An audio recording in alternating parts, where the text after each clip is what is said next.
अस्सलाम वालेकुम दोस्तों, आप देख रहे हैं ट्यूटर्स चैनल। आज हम आपके लिए क्या है न्यू वीडियो, कुछ करामत घरेलू टोटके।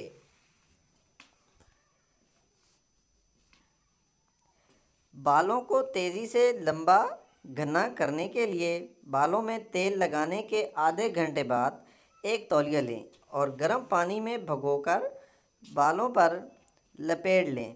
फिर 15 मिनट के बाद छोड़ दें। चीनी को मिक्सी में पीसकर एक डब्बे में रख लें। फिर 4 या 5 दिन बाद मुंह धोते हुए साबुन लगा के चुटकी भर पिसी हुई चीनी लेकर चेहरे पर मसाज करें, खासकर वहाँ जहाँ ब्लैक हेडेज होते हैं। हल्का मसाज करने के बाद धो लें। आप देखेंगे चेहरा ऐसे लगेगा जैसे अभी अभी फेशियल करवाया है। किसी तकरीब में जाना हो तो मेकअप से पहले अंडे की सफ़ेदी में लीमू का रस मिलाकर लगाएं और खुश्क होने पर धो लें। इससे चेहरे पर बहुत अच्छी शाइनिंग आती है और मेकअप भी अच्छा होता है।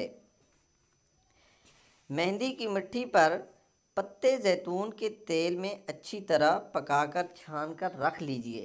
रात को सोते वक्त ये तेल नाखूनों पर लगाएं, खूबसूरत और सेहतमंद रहेंगे। खुश्क जल्द के लिए फ्रेश मिल्क की मलाई यानी दूध उबालने से पहले दूध के ऊपर जो तह सी आ जाती है, इसे चेहरे पर कुछ देर लगाकर छोड़ दें। फिर ठंडे पानी से धो लें। जल्द साफ और चमकदार हो जाएगी। हमारी वीडियो देखने का बहुत शुक्रिया। अगर आपको हमारी वीडियो पसंद आई है तो लाइक और शेयर ज़रूर करें और हमारा चैनल सब्सक्राइब कर दें ताकि हमारी आने वाली वीडियो सबसे पहले आपको मिले। शुक्रिया।